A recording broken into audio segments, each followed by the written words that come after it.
Hi, welcome to the YouTube channel, Professor R.J. Placone on Communication Excellence. Today we're going to talk about job interviews, and there are going to be 5 landmines that I'm going to suggest that you learn how to navigate, and when you do, you'll be very successful in your interviews.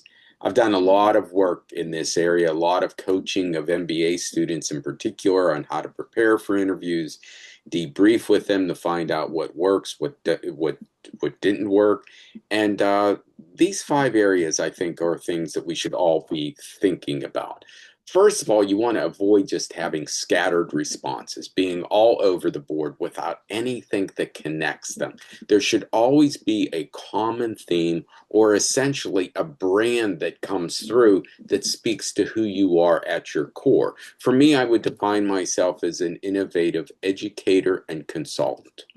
Others, again, have done a lot of work with MBA students. Some of them are analytic problem solvers. So there's some way that you're capturing who you are at your core that then you can tie responses to throughout the interview, and you can make linkages to what that employer seems to be looking for. So this landmine number one, don't be scattered. Try to have a theme or an umbrella or a brand that comes through all of your responses. Related to that is that tricky question, tell me about yourself. This is not a question about your biography. No one wants to hear where you were born and you're going to go back to childhood, perhaps. I can't tell you how many people I've interviewed, and I realize this is a very real issue, but many people have described their stuttering as a child with me. And I think that's important to describe when you've overcome obstacles.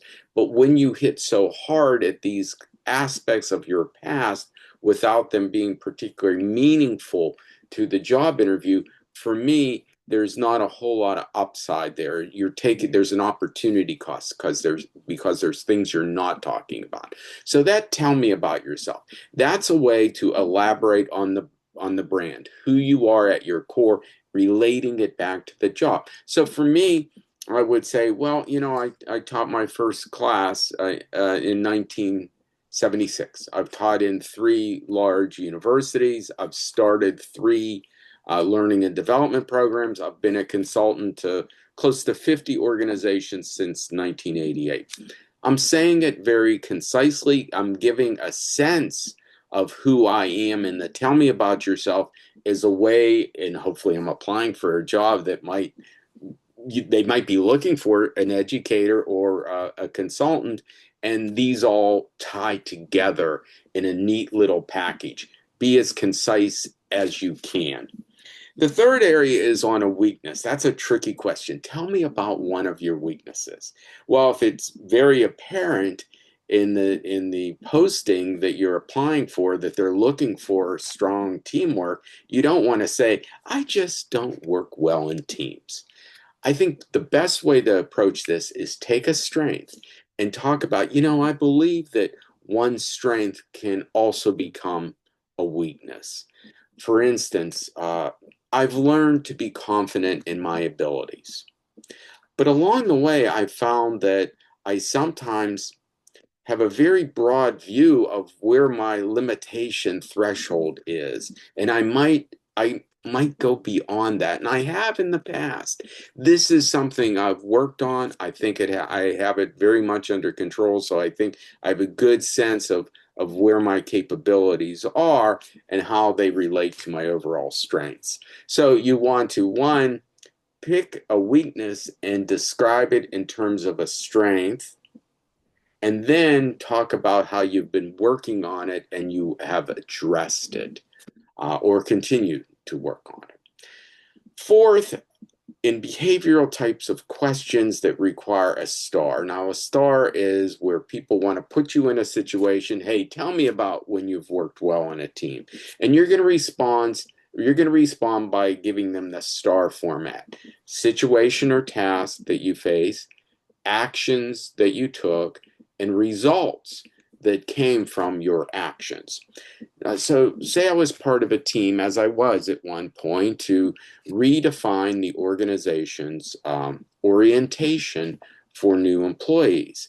No one wants to hear about why it was the previous way of doing it was too time consuming, and the people that were doing it wanted to do videos.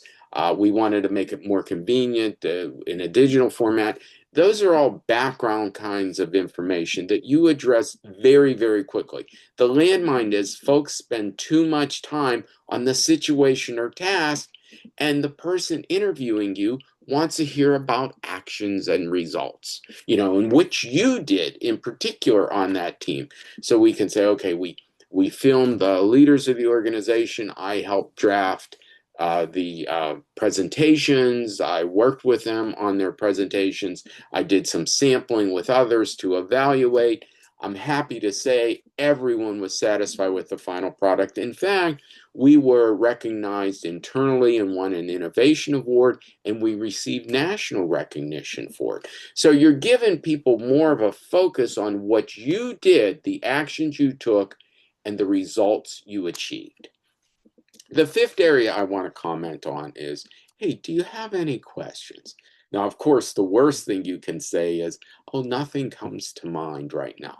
You want to have done your homework and be ready for questions. I advise at least one of those questions should hone in on one of the values that you see emerging from whatever you've read or heard about the organization. At Amazon, certainly leadership. They have leadership principles that are so important. The ability to process information, to think analytically, to think critically is so important. So you hone in something you know is important to the organization, and you hone in on that because you think you can tie it back to your skill set and once again position yourself as someone that they may want to consider for the job. So it could be about teamwork. It could be about communication, and ask them to elaborate. Gee, I noticed in your website there's a lot of discussion around the importance of written communication. Could you just elaborate on that a little bit for me? I was fascinated by that. So then they do, and you say, I'm so happy to hear that, because I'm very confident that that's one of the strengths that I could bring you. So you're taking that question and using it again as a means to sell yourself, to elaborate on who you are. If you avoid these five landmines, I really believe you can differentiate yourself, and that's half the battle is just differentiating yourself. And I think you'll get your share of job offers.